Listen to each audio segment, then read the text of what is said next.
we live in a country where we don't have a healthcare system. We have a sick care system.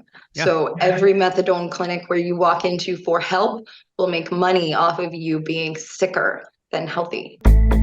Don't Hide the Scars, a weekly podcast focused on addiction and recovery. Created by the nonprofit PAIN, Parents and Addicts in Need, and founded by Flindt Andersen. Amanda Marker, thank you for joining Flindt Andersen, the founder of Parents and Addicts in Need, and myself, Jason LaChance, on Don't Hide the Scars.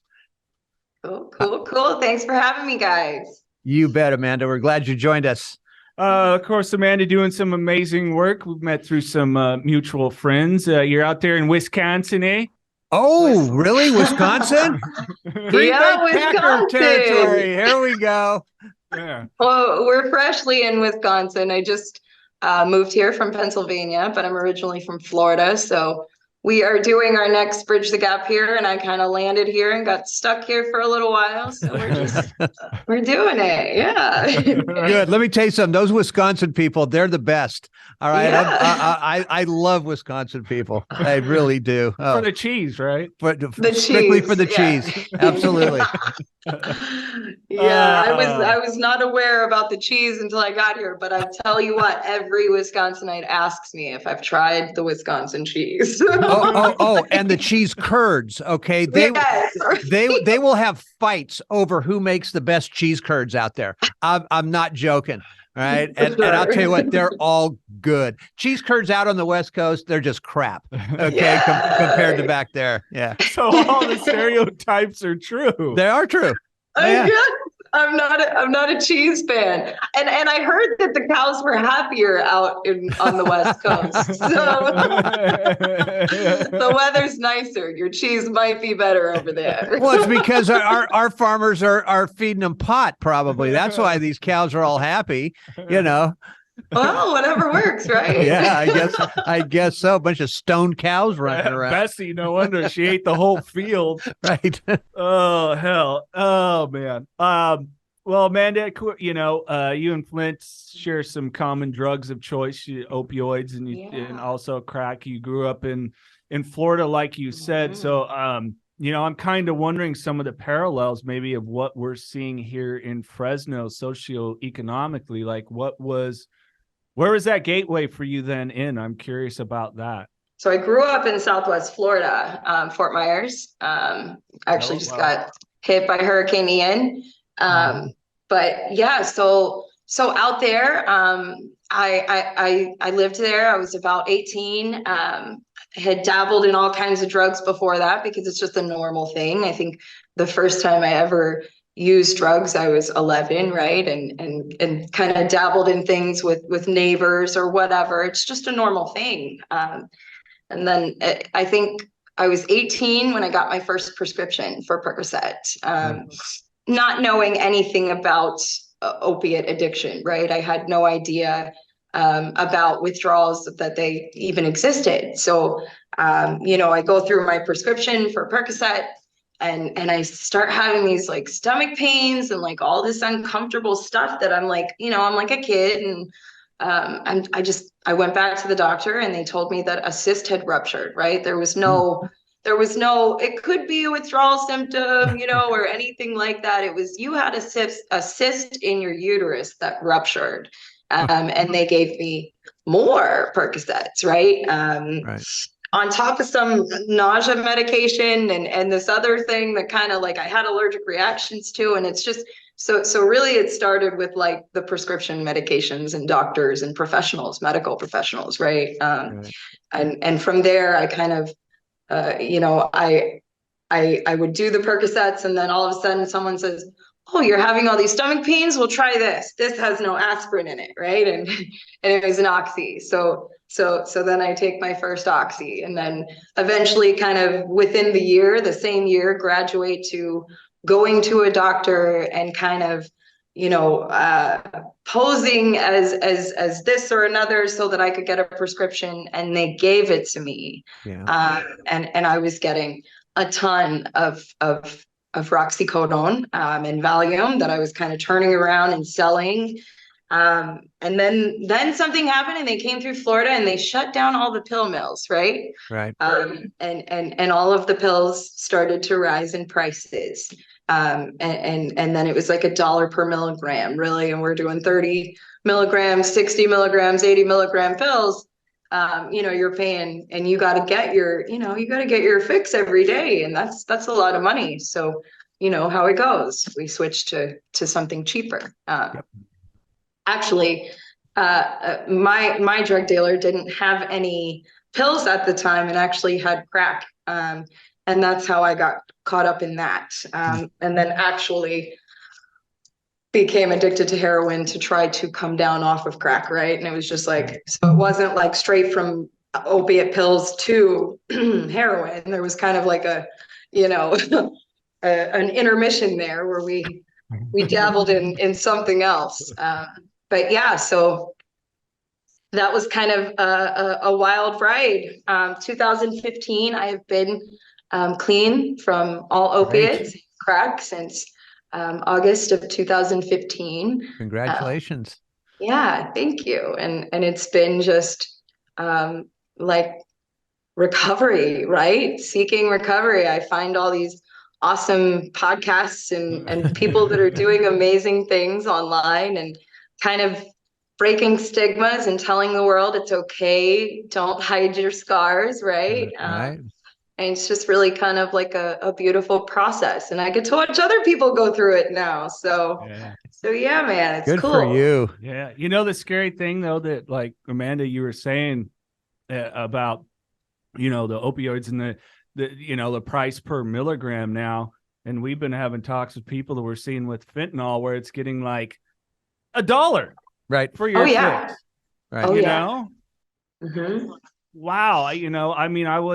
I did try different pills. Luckily, some of them threw up first time. Like, no, I'm good. I want a full bottle of something to make me feel, but it's just scary because it makes me think, if you guys were out at that time, we wouldn't be having this conversation. Right. Well, there's the synthetic drugs are the way to go now, right? Because obviously the big cartels and the drug dealers can't easily grow fields of poppies and marijuana. So now they can have underground laboratories where they make synthetic drugs, and they're much cheaper, and they're people are able to take the formula and remake it over and over again. So there's people that are just normal people in their basements, so fentanyl and meth is really, really hitting hard right now. And like you said, it's cheaper. The fentanyl is cheap. And that's terrifying. I can't even, I don't know what I would do if I was out there right now. So yeah, I mean, I wouldn't be here if fentanyl were around, but it's interesting. You mentioned, Amanda, the formula, but this is actually how the formula got out. So I want to say this is somewhere around 2011, 2010. We knew that fentanyl was actually coming from Russia, not China at the time, was coming from Russia and coming into the East Coast. And what happened is some tech somewhere put the formula out on the internet. And that's how these people found out what the formula was. So it was out there for anybody at the time to pick up. The mob, whatever you want to call it, in Russia, they're the ones that first came up with it. So that's how this whole mess got started. So in 2011, I'm sitting there going, okay, now it's fentanyl. Then we heard about carfentanil coming in. And then all of a sudden it was like Russia's out of the picture. Here's China. Everything's being manufactured there. But again, to get back to it, I wouldn't be here if fentanyl were around, and you probably the same, Amanda, I would imagine. Mm-hmm. So we have Russia to thank for that. Yeah, we do. Excellent. Thank you, Russia. New Perceptions North, the premier drug and alcohol treatment and recovery center in Central California. A full continuum of medically supervised, top-quality care with programs for detox, inpatient residential treatment with dual diagnosis, intensive outpatient treatment, sober living, support groups, and more. With 50-plus years of combined experience and sobriety, Flindt Andersen and Thelma Gatlin Wilson provide adult men and women with the highest caliber of professional health care, treating each client with compassion and respect, and a safe, comfortable environment to begin the process of recovery. To proudly create and sustain a life without addiction, call 559-978-1507 or visit newperceptionsnorth.com. And it sucks to have to go, well, China, no, part of China, certain people in China, but it's the reality of where it's coming from, the country it's coming from. Right. And it just, it sucks because, Well, again, it's sort of like with Mexico. We don't blame all of the Mexican people, right? Because there are great people there as well, But you have to use that as in your terminology, that because it is coming across the border from Mexico. Yeah. You can't say, okay, well, it's just coming from this one location, and the same with China. I mean, I don't know if there's good people in China. I'm imagining there is. Okay. But that's where it's coming from. Yeah. Yeah. So how do we, then it's the whole conversation on, how we stop that, and that's a topic in itself, but. Yeah. Well, and I think you come from, if you look at those countries, there's so many, we have it good in the United States.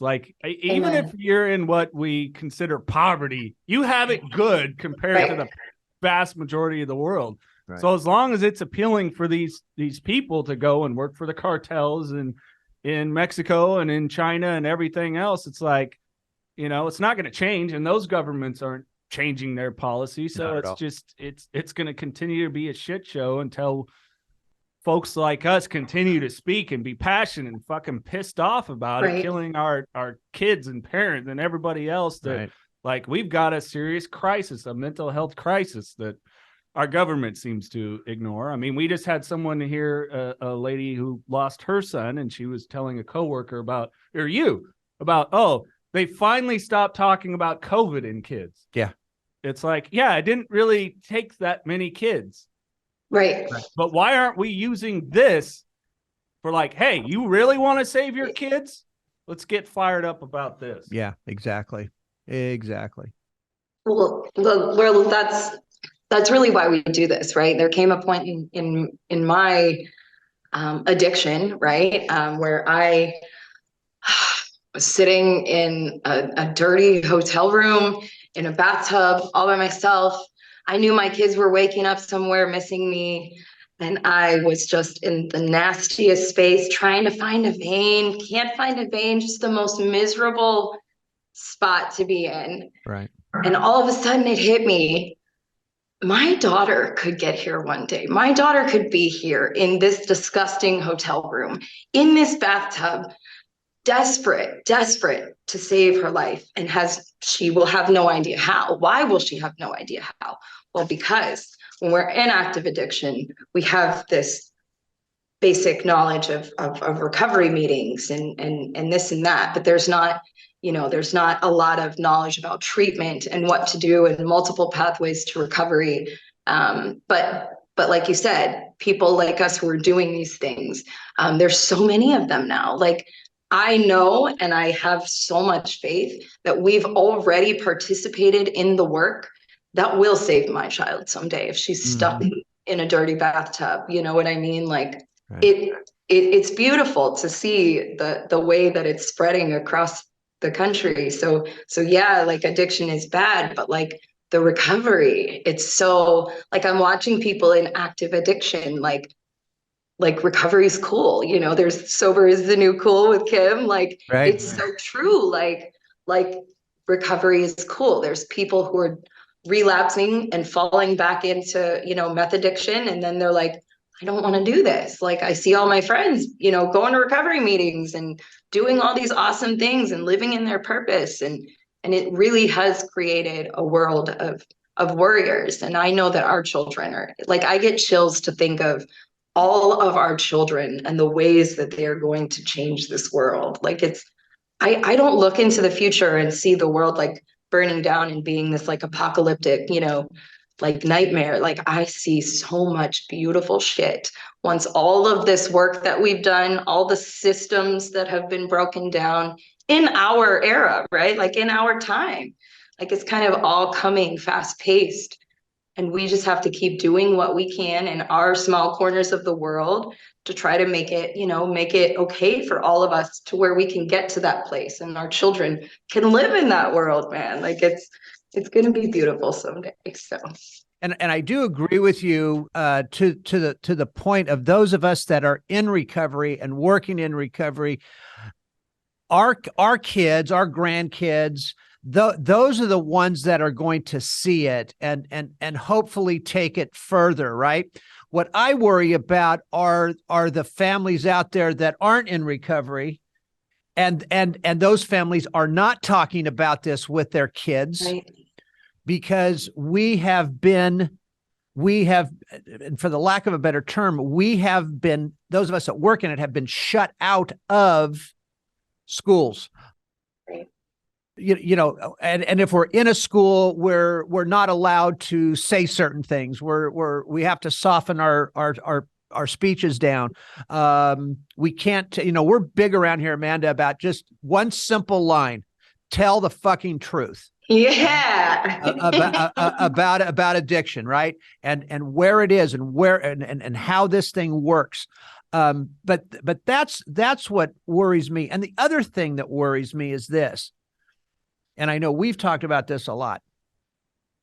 There's a lot of people in our positions that are working in recovery that actually do not think that we should even attempt to go after the cartels. We shouldn't even attempt to go after the source in China or Russia or wherever the hell this stuff, the majority of it is coming from. And that I have to, because they're saying, it's a waste of time, it's a waste of energy, it's a waste of money, it's a waste of resources, because we have to educate on this. Well, we have to do all of the above. I still am a firm believer that if you don't stop, look, when we arrest somebody with 250,000 pills on them, that's saving a few lives. So how do we not go after these people? We're not doing a good enough job at it, in my opinion. Well, I think that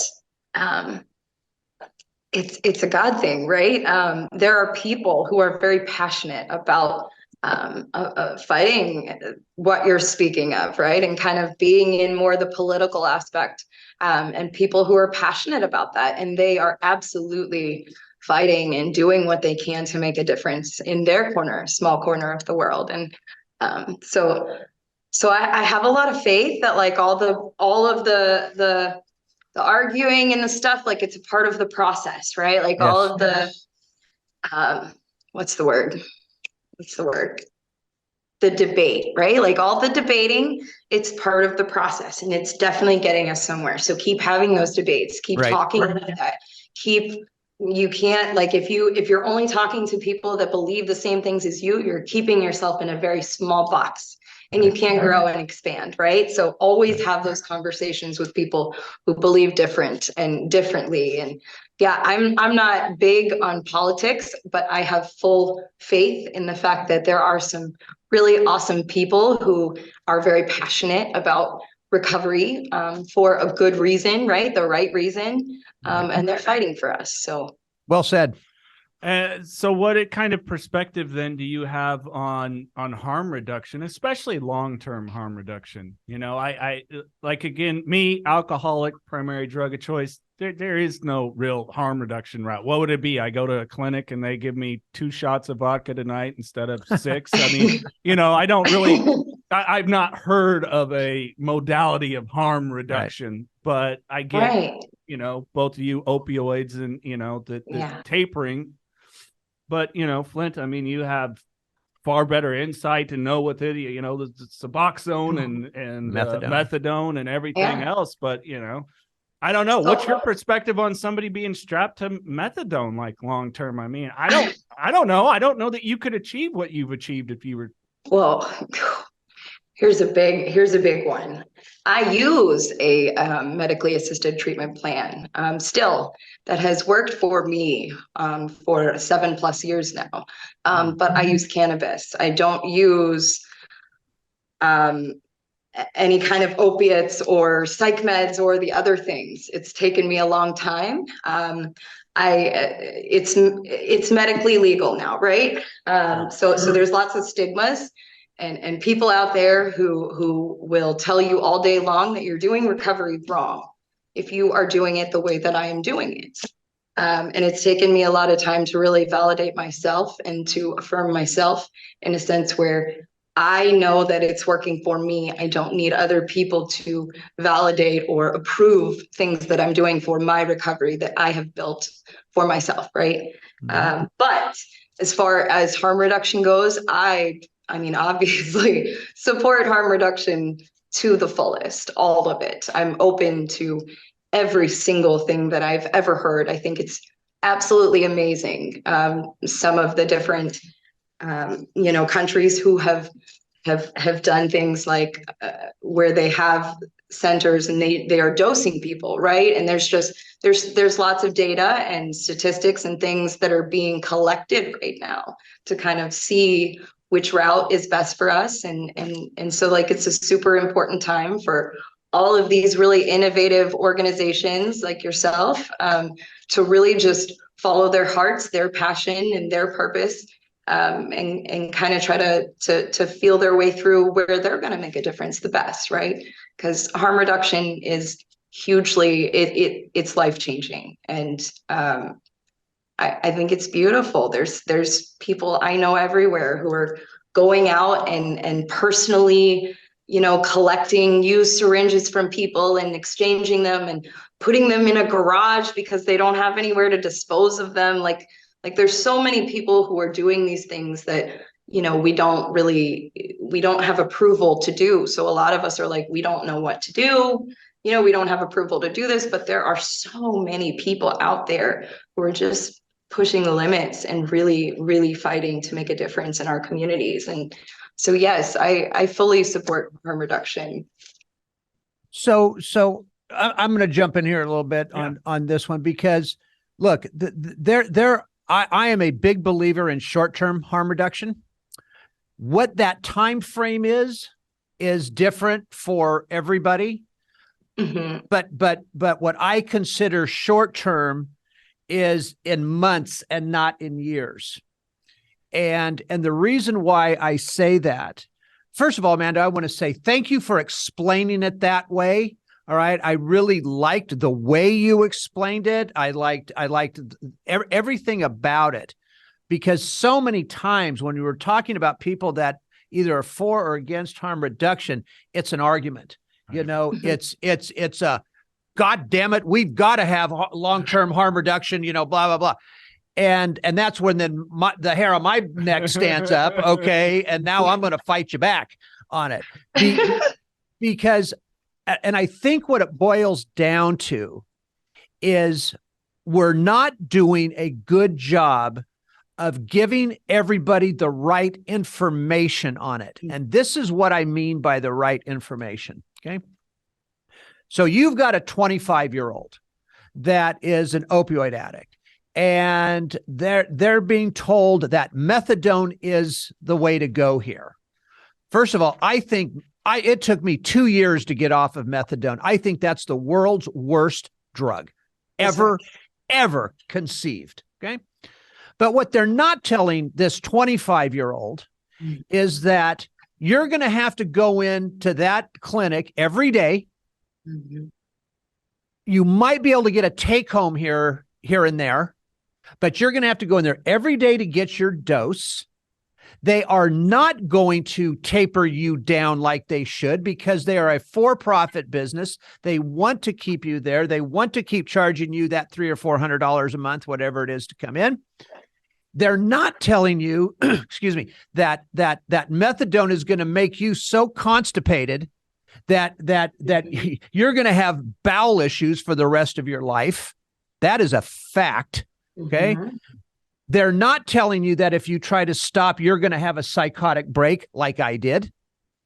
So the information piece of that, and oh, by the way, Mr. 25-year-old, if you go out of the state or even out of your city for a weekend and you forget your methadone, you cannot walk into another methadone clinic and get your dose. You are totally screwed at that point.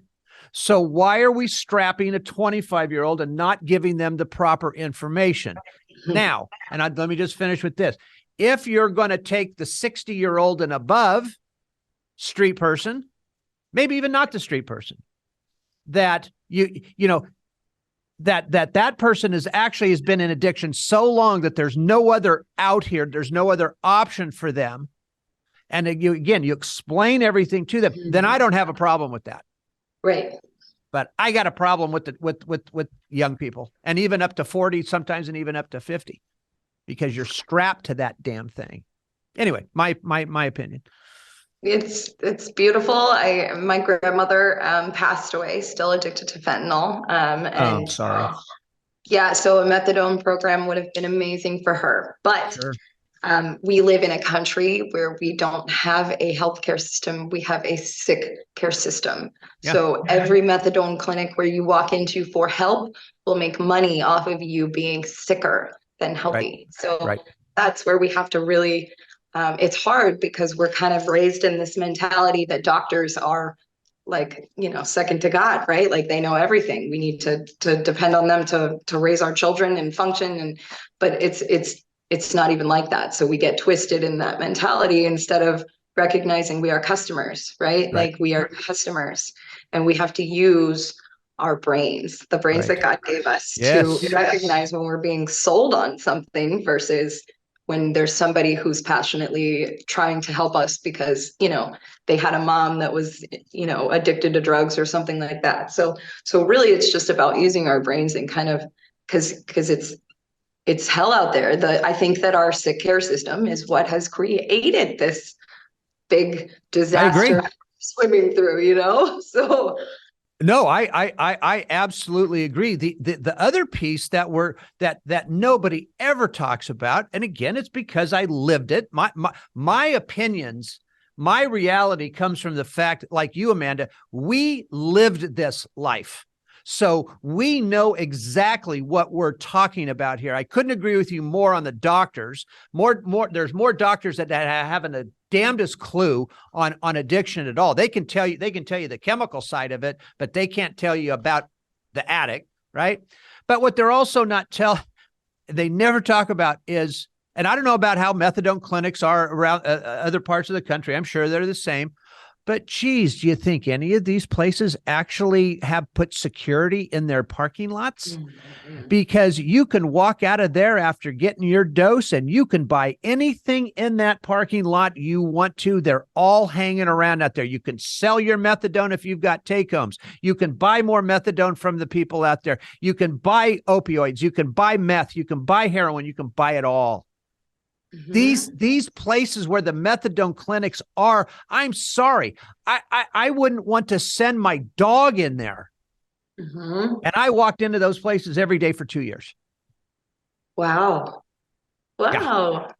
Yeah. And so I took it down a milligram. I think it was a milligram a week because they put me on 190 milligrams to start. That was the highest legal dose. Hell, I was falling asleep at traffic lights. Okay. And I'm not exaggerating. Wow. So it took me 2 years. And when I finally got done, I walked in there with my box of take homes. I walked in there one morning. I said, "You can even keep the fucking box." I said, I'm done with you. All right. And they said, "You owe us $350. I said, "Find my ass." Okay. Cause you're not getting that either. And I turned around and I walked out. There it is. That's awesome. Yep. To be a fly on the wall that day. Oh yeah. People are like, "Whoa, what just happened here?" Okay, well, somebody got a free box. Yeah. Maybe. Hopefully people watch this podcast and go out of a methadone clinic just like that. Just like that. Oh yeah. Yeah, it was beautiful. So wonderful mic drop moment. Right. Right? Right. That's awesome. Stick that up your ass. Right. Man. Yeah, no. So the methadone, I never personally did methadone as a while I was trying to get into recovery, right? Like I used methadone to get high. Yes, right, right. When I was in active addiction, but yeah. Or let's use it because I've got some back pain. Okay. Oh yeah, right. No, so with my daughter, this was back in 2011. I went into the hospital one of my times trying to get off of the opiates. I said, I've been here, I've been withdrawing for 3 days. I'm going to kill myself if you don't give me some help, right? I just went to the emergency room because I didn't have insurance, and that was like the way to do it, right? For me. So they, they admit me into the psych ward and they tell me they're going to give me the methadone, which is what my addict mind wanted, right? Like that's originally why I went there. And then they come out and they tell me that I'm pregnant. And that was like no, like it was just immediately, I don't want your methadone. I'm not taking your drugs. And they actually argued with me, right? Like they have this intimidation tactic and they try to, they come in because they had like this little patch on my chest for like the withdrawals. It wasn't methadone. It was just some kind of other, and I took that off when I found out I was pregnant and I told them I didn't want it. So they bring in like all these other nurses and doctors and like sit me down and are telling me like that my baby is going to die within my womb from the withdrawals if I don't take this medication. I don't know what I'm thinking. I don't know what I'm doing. I need to listen to them, right? And like in my brain, I'm like, I don't care. I would rather have a baby die in me than be born addicted to methadone and have to deal with that. For personally, my decision, that's my decision and that's it, right? And yeah, they were totally against it. And my baby was born healthy as can be. There was nothing wrong with her, nothing, didn't even have jaundice. Like she was amazing and healthy. And yeah, so it's using our brains, right? In those moments where they are selling us on something and we think that they're trying to help save our lives, but they're actually selling us on something. So it takes a lot of, right? I don't even know what it takes. If you or a loved one is struggling with addiction, please call Parents and Addicts in Need at 559-579-1551 or check us out online at painnonprofit.org. Follow us on social media at Pain Nonprofit. Please subscribe to the podcast and share with others wherever you get podcasts and on YouTube. To donate, please click the link in the description and help us save more lives gripped by addiction. I'm going to take it into the Narcan scene now. Sure. Right? Because we, again, big believer in Narcan. Everybody's got to have it everywhere, 24/7. And we've got a basically Narcan's 4 milligrams. Now there is a company out there called Cladaxo, which has an 8 milligram Narcan. Okay. Now since we're talking about selling the system, okay, there's 2 sides to this, and I'll say it really quickly as I can. We are, once again, another pharmaceutical company is manufacturing an 8 milligram Narcan from the standpoint of this epidemic is going to continue. We're almost actually telling people that it's never going to come to an end. So now here's another one. What are we going to come up with, a 12 milligram one, a 16 milligram one? Are we just going to keep going so some other pharmaceutical company can make all the money in the world instead of tackling the problem? I would like to get to a point where nobody has to use Narcan. Wow. Now that's pie in the sky thinking. But do you kind of see my point there? It's exactly how we get to that point, though, is because it's something like that where we don't really notice what's happening. But see, when we're doing Narcan trainings, they tell us what to do if one doesn't work, right? They teach us what to do if the milligram isn't enough to match whatever it is that they're overdosing on. So yes, this is how it starts. And then we get all confused. And yeah, there's no need for a higher milligram, in my opinion. Right. In my opinion. So I agree. Yeah, because and what's the cost of that compared to the 4 milligrams? There you go. What is it? Jesse Ventura would always say, "Follow the money, pal." Right. Exactly. Exactly. We don't recognize it's an entity, right? Big pharma, like it really is. It's like an entire planet. It's so deep inside of society and the world and our Well, it's like McNeil or Lilly or any of those pharmaceutical companies. We hear about Purdue, we hear about a couple other ones, but some of these other pharmaceutical companies, they're producing Vicodin as well. They're producing Norco as well. So you have 20 different pharmaceutical companies manufacturing 5 or 10 different types of hydrocodone.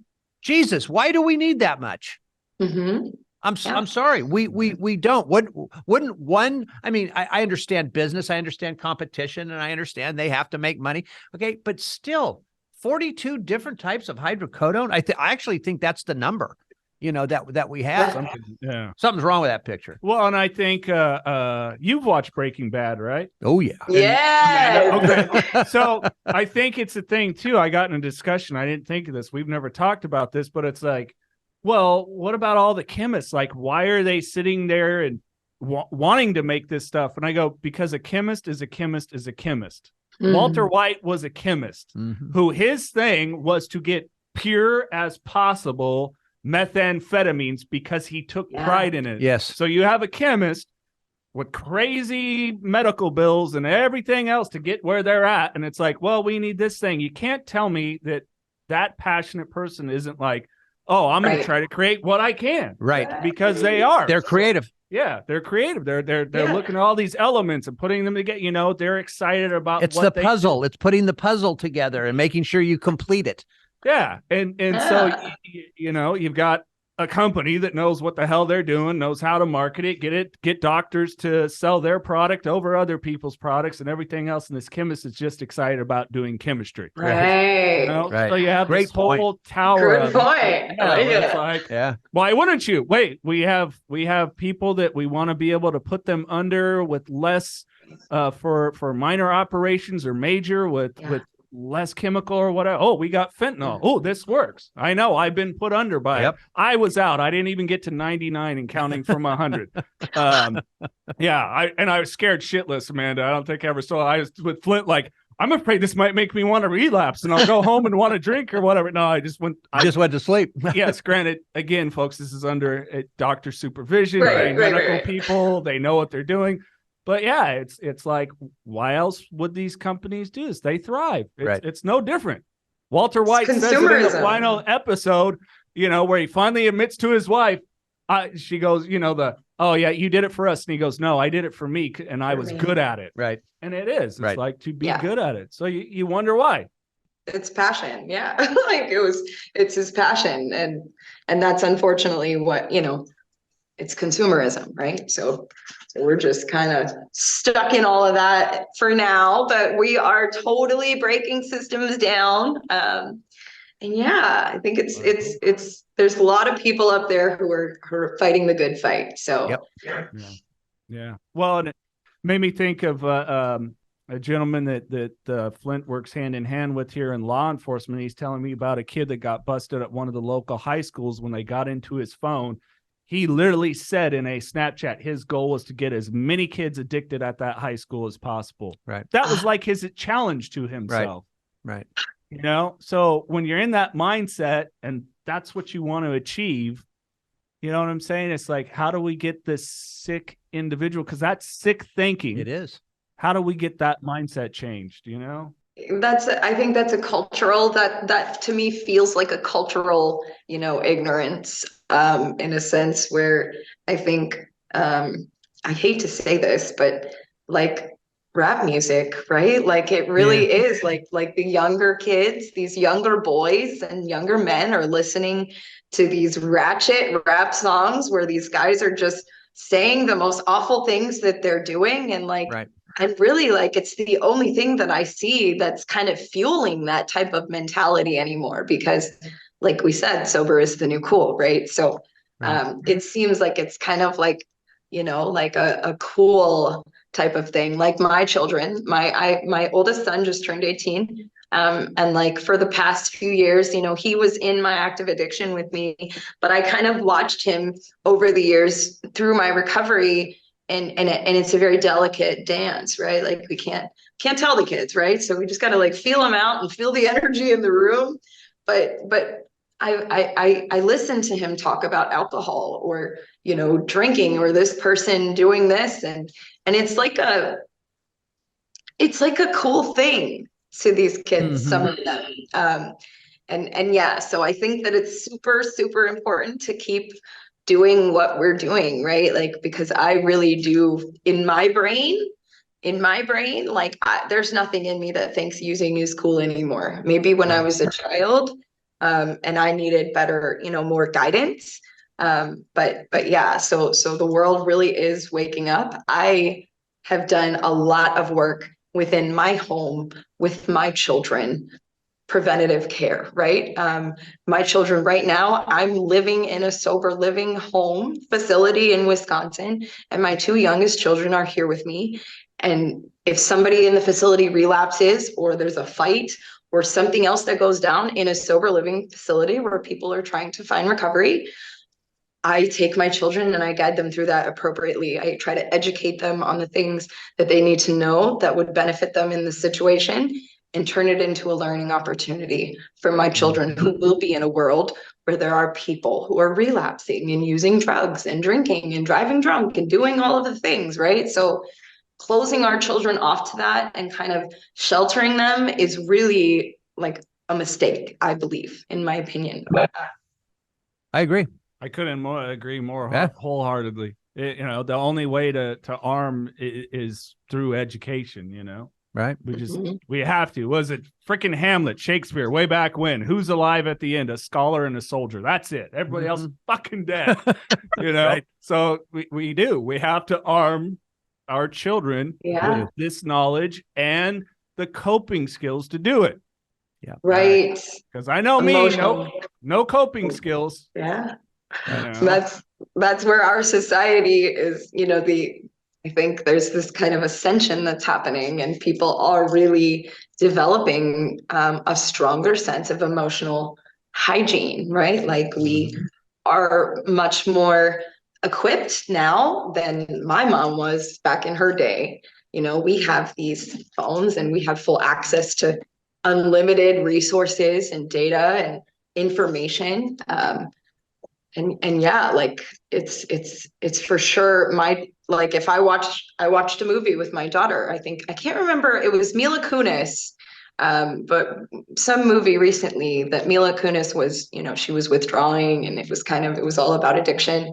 And yeah, I watched it with my daughter and explained to her, you know, through scenes where she's withdrawing, explained to my daughter the drug, the actual, you know, the chemical and the way that it works in your body and what it does to you, and then what it does through the addict mind. And there's just so much that I'm able to walk my daughter through and really kind of educate her on that, in a sense where, you know, she needs that. Someday I know my daughter is going to be doing God's work to try to help people who she's passionate about helping.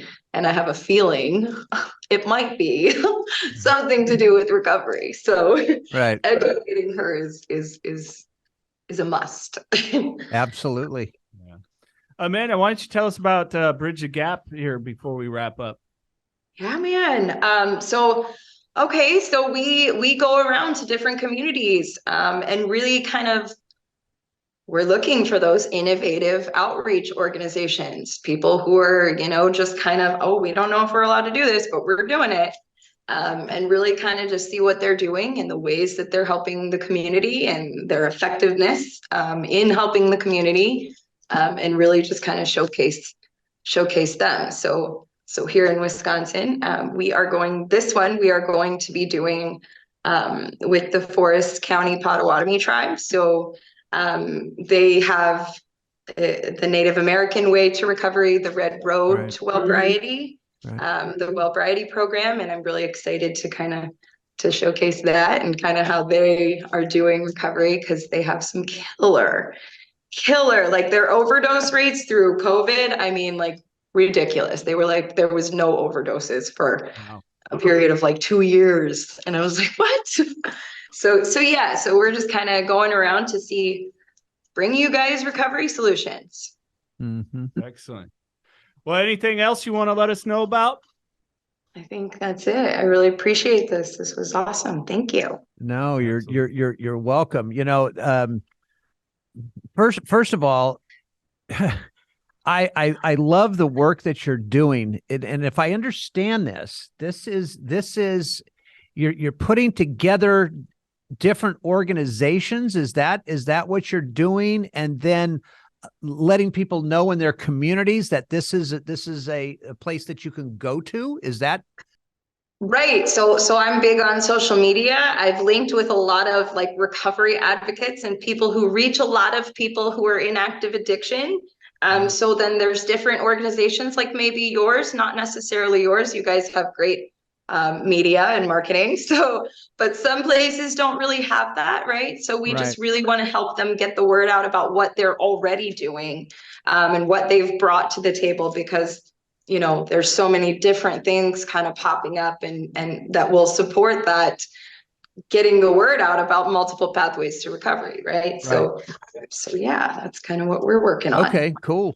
Yeah, I'd like to send her some information on our treatment center. Yeah, sure. because we've got that. I got that as well. So yeah, we'll do that. All right. Awesome. Cool. Thank well, you. Amanda, you know what? Thank you. This was really a pleasure and a joy to meet you and to talk to you. I love your passion. You seriously, I think you got $1 million smile too. Okay. Oh, thanks. yeah, you do. Just let everybody see that smile, because hell, that'll bring somebody to recovery real quick. Thank you. Awesome. You're this is a welcome. great, enriching conversation. My day will be awesome. I appreciate you guys. You so got much. it, Amanda. Thank Likewise. you. If you or a loved one is struggling with addiction, please call Parents and Addicts in Need at 559-579-1551 or check us out online at painnonprofit.org. Follow us on social media at Pain Nonprofit. Please subscribe to the podcast and share with others wherever you get podcasts and on YouTube. To donate, please click the link in the description and help us save more lives gripped by addiction. This podcast contains the views and opinions of hosts and their guests to the show. The content here should not be taken as medical advice. The content here is for informational purposes only. And because each person is sharing their unique perspective, please consult your healthcare professional for any medical questions. Views and opinions expressed in the podcast and website are our own and do not represent that of our places of work.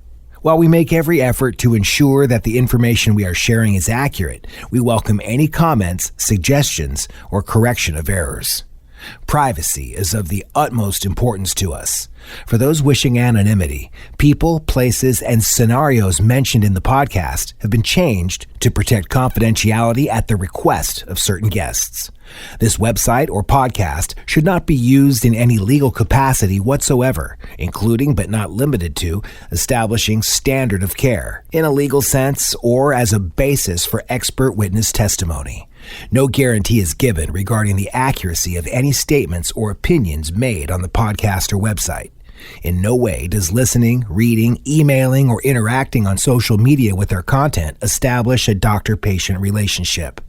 If you find any errors in any of the content of this podcast or blogs, please send a message through the contact page.